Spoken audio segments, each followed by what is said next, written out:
Ladies and gentlemen, welcome back to another edition of Dark Power, where we talk about AEW Dark, AEW Elevation, and NWA Powerrr. There's a little bit of elevation to talk about this week, which is kind of a nice thing. So let's get straight to it.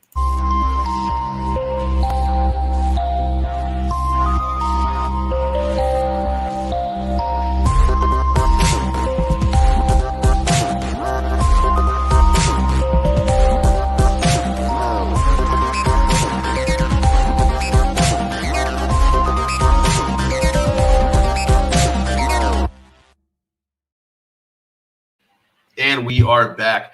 Guys, there was a lot to talk about, a lot to get to when it comes to NWAs by any means necessary. But first and foremost, I got to remind you guys to hit that like button, comment, share, subscribe if you have not already. It allows us to keep doing all the things that we do for you. And if you haven't already as well, consider joining our Patreon. $3 a month gets you access so much more that we can put here on YouTube, and it allows us to be a little bit more personal with you guys, a little bit more in-depth, get things done in a way that rewards you for continuing to support us. And we appreciate any of the support and all the support that we get from you guys and have gotten over the years. Support is important, and support is something that Dark Elevation has needed for some time. And this week, they did get that. This week, the show did have that. There were some matches that kind of stood out. One of which, to me, was a tag team match. It was when Butcher and the Blade took on Wheeler Yuta and Chuck Taylor of the Best Friends. This is a pretty good tag match. The reason why I wanted to highlight it is because Wheeler Yuta does look like he is coming along nicely in AEW. He's getting a lot of exposure. He's getting experience. But not just that. Important to this match is the return of the Blade. The Blade has been he had a post on his social media. I think it was Instagram. Because I think I saw it on Instagram. I'm not really a Twitter user. That he was talking about mental health issues and how he was kind of going through it, and how, please kind of be patient with him as he works through his troubles. And at least for right now, we have him back, and that's always important to use to support people. And maybe it's going to be something that in the long run slows down the progress or hinders the progress of Butcher and Blade as a tag team, but hopefully it's not something that does too much or slows them down too much or is too much of a hindrance, because they are a team that I hope one day are AEW tag team champions. They have that capability within them to carry that division, and it's a tough division to be in. So getting a win, getting that momentum going is important, and I hope it doesn't get further derailed by mental health issues, because those mental health issues can really slow you down. They can really be tough to overcome. We've seen that with Kylie Ray. I hope that it's not going to be the case for sure as well, because he has a lot to look forward to. And I hope that's something that he's keeping in mind when, things get tough and things get down. And you think about, man, like whatever the trigger could be that causes you to experience that depression or experience those issues. Think about the fact that you're in an incredible tag team and you have a great road ahead of you. But speaking of roads, we got to move on, and we got to talk about this week's episode of AEW Dark. This week's episode of Dark had a few matches that stood out to me, and one of which was a short one that was really good, and that was when Dante Martin took on Frankie Kazarian. We don't always see AEW talent versus AEW talent. We are getting that a lot more these days, which is really nice, because it makes the matches feel as though they have more importance, and it always affects our win-loss column. And we know that in AEW, wins and losses matter. So both of these men coming into this match, they don't want to lose. But it's interesting here that Frankie Kazarian is going to be the one who loses. He is going to take the loss to Dante Martin after a very athletic match. They start off with some nice kind of anything you can do, I can do better.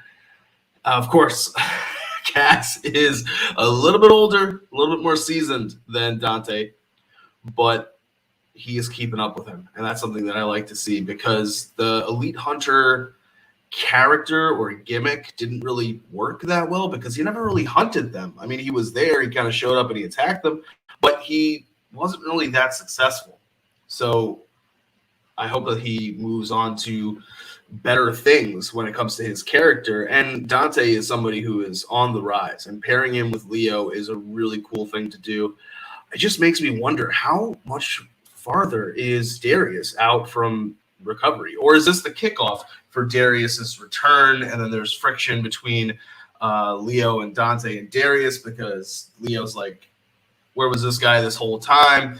I'm the one who's been helping you. I'm the one who's been making you a winner. Dante's like, but that's my brother. Like, you got to be able to understand that. And Darius is like, I don't like what this guy is doing to my brother. I don't like, the little words he's putting in his head. It's a story. And that's what we would like to see. We like to see good stories. So maybe this is the start for the kickoff to Darius returning. Hopefully that is the case. We did have a trios match that I liked. It was Chris Statlander, Ryo Mizunami, Thunder Rosa taking on Emi Sakura, Jamie Hayter, and Rebel. There were a lot of implications for larger scale issues is the nicest way to put it. We have Jamie Hayter and Thunder Rosa who are going to be taking each other on in the next round of the TBS title. We've got Thunder Rosa versus Hayter and Rebel, who are associates of Britt Baker, and Rosa is an associate of Taiji. We have Emi Sakura and Ryo Mizunami, as you can see here. No love lost between them. There's a lot of history there as well. So there was a lot in this match to kind of unpack. And the match was quick, but it got a lot done. And the ending after the match, I say the ending, but it's the ending of the segment, or after the match, they get attacked by the heels after the faces have won. And we see Ruby Soho runs out with a pipe to make the save, but she has to stop herself because when she's swinging on the heel gets out of the way. Statlander is right there. She has to stop right before she hits Statlander, causing some potential tension between these two. They face off against each other in the next round of the TBS title, but it's interesting because this is one of the situations where there is no animosity between the two of them. Rosa and Hayter don't like each other. Cargo and Velvet don't like each other. Shida and Nyla Rose, even if they don't like each other at this point, there is a long-standing history between the two of them. Lest we forget, Shida is the one who took her AEW Women's Championship from Nyla Rose. So Statlander and Soho don't really have any kind of heat like that behind it. There's no real animosity there. So they're trying to put a little bit more flavor, a little bit more of that seasoning into the match, and you gotta appreciate that they're trying to help bring more to the table than just these are two outstanding wrestlers. I mean, that would be enough, but let's have a little bit of a nice story to add to it. And finally, what I really liked was this match here, which is, let it load, is the not main event, but it could have been the main event. The main event was Christian Cage and Jurassic Express against Hardy Family Office. But this was Team Tazz, where Hobbs and Ricky Stark are taking on Dark Order, Alan Angels, and 10. I really enjoyed this match because I'm a big fan of Alan Angels, his ability to fly around the ring and be a high flyer while also being kind of a close combatant guy. But Ricky Starks is just absolutely incredible. Ricky Starks' mannerisms in the ring, his ability to play to a crowd, just the fact that how well he knows his character. You gotta love that. You gotta love that about Ricky Starks. And I just want them to do more with him. He's a guy who is, it just seems as though he's kind of had setbacks. He's had his injury. He had the FTW he has had the FTW championship, but the feud with Brian Cage feels as though it didn't really go anywhere, or it kind of just got shot in the foot. I know that it just felt awkward for me watching the celebration when he beat Cage for the title, because there was just mic issues and audio issues. I just want them to find a way to get him back on track. And however that needs to happen, it needs to happen. It's starting with matches like this. And hey, let's get Stark some wins. Let's get him into a program with somebody. I think it could be Jericho down the line because they've been sniping at each other on commentary on Rampage when they've both been on. So let's do it. Let's get Starks in the ring with Chris Jericho. Let's go.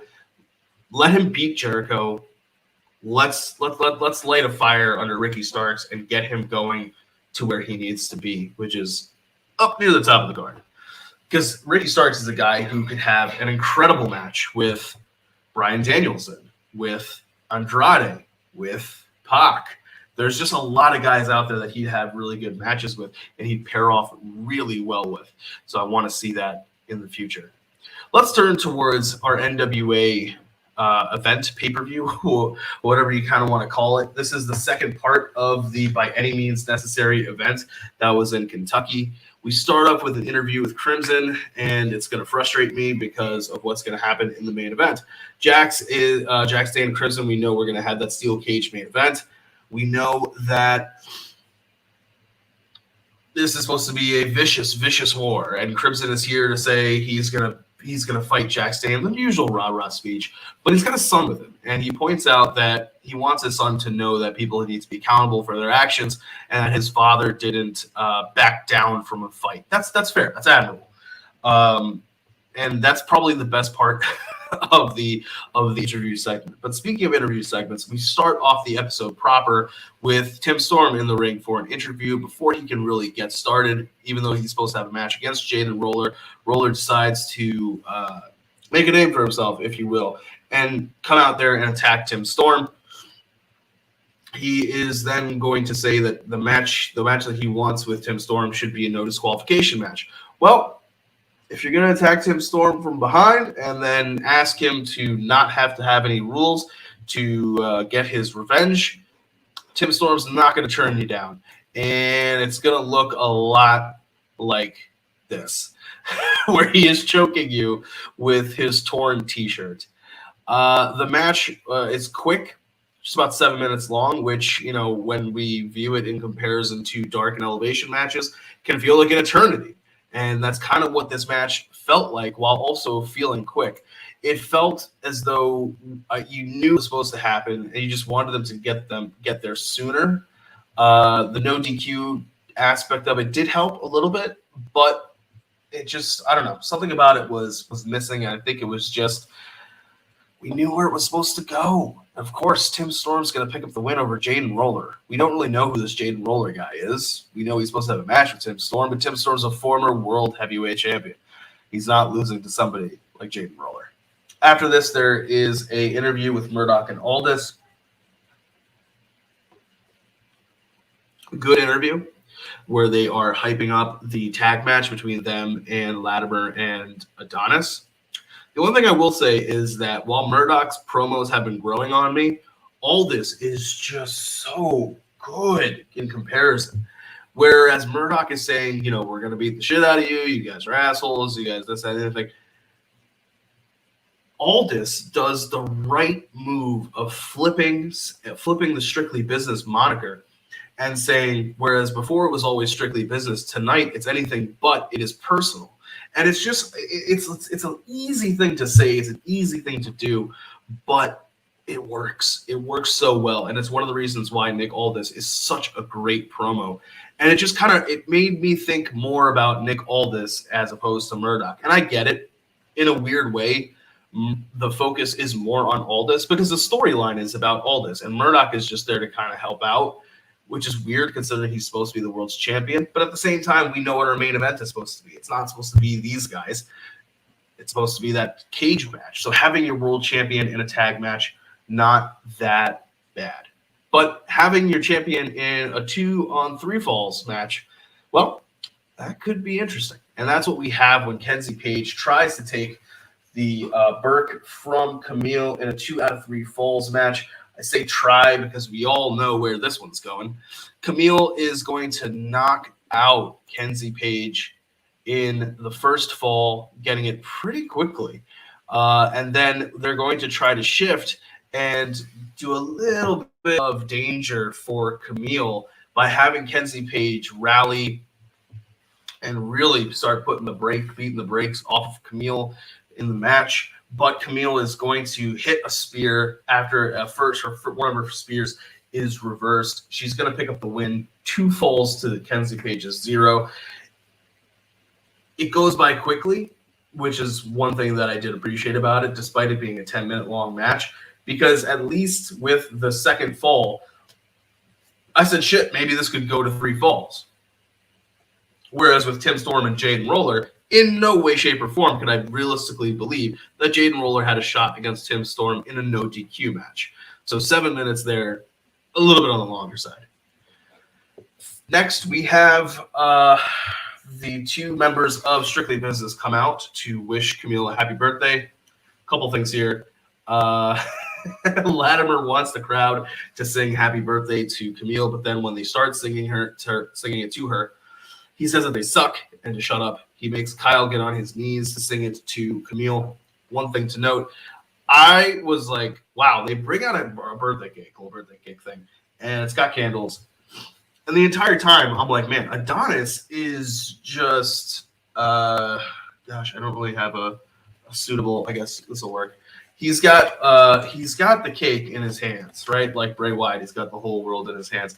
And he's just moving this thing around, like, all over the place. And I'm like, how are these candles going to stay lit? I was more interested in the candles staying lit than the actual segment. I was expecting something. I thought it was going to be a woman who came out to kind of have a showdown with Camille because 1, it was her birthday. 2, she just won the match. 3, it was a 2 out of 3 falls match. 4, I don't have a 4. That should be good enough for a reason for a woman to interrupt and kind of tell you who a next challenger could be, maybe for power. Like we're going to get something like that, even though we know Melina has a shot in the wings. Maybe there's going to be Melina. That would have been a great moment. Have Melina come out and at least have some kind of a stare down. But no, instead it is Murdoch and Aldis coming out for their match. And during the course of this match, which is the longest match of the night, we are going to have Camille get tossed out of the ring, or tossed out of the arena, so to speak. She is not going to be allowed to be involved in the match. But then because she's trying to do for Latimer what she used to do for Aldis, which is running some good interference. Smart. After she is kind of booted from the match, it does slow down into a very kind of not generic or basic tag match, but it settles down into what you expect, which is Murdoch setting up a hot tag for Nick Aldis while Latimer tries to stay away from Aldis and Adonis runs interference so Latimer can stay away from Aldis. Which is fine. It's what they're supposed to do. And they tell it very, very well. It just was like, oh, okay, this is kind of like a sense of comfortability, I guess is the way to look at it. It just felt like, all right, we know where this is going. Let's settle in. Because the difference is with Jaden Roller and Tim Storm, because I'm not trying to sound like a hypocrite here. Roller has so little of a chance that it's like, why is this going so long? Whereas here, even though we kind of know where we're going, we know the aspect, we don't know who could win. It could be a situation because NWA does like to have heels win a lot, and they like them to have big wins in big spots. It could be a situation where they get a pinfall over Aldis. But we're going to have a nice moment where Trevor Murdoch is able to get some revenge on Chris Adonis, which I think is one of the more underrated or storylines within this story, is that Trevor Murdoch does have issues with Adonis. Adonis is the person who took the national title from him back when there was the whole Strictly Business versus Murdoch. But in a way, it was kind of a blessing because it freed up Murdoch to go after Nick Aldis himself, and it kind of refocused him to say, I always had problems with how Nick was doing things, but I had this national title, so I didn't really feel a need to go after the world title. Well, you took the national title from me, so now I'm not going to go after you. I'm going to go after you, boss. I'm going to go after Nick Aldis. So it kind of plays into all of that. Murdoch is able to get some comeuppance on Adonis, making him tap out. But they saved and preserved the Aldis versus Latimer match by keeping it under wraps as best as they could. And I like that. That was something that they did a good job with. Finally, we have our main event. And this one felt a little weird because before the match starts, they're going to brawl outside. They're going to brawl inside. And finally, the ref is going to lock the cage and they're going to start the match.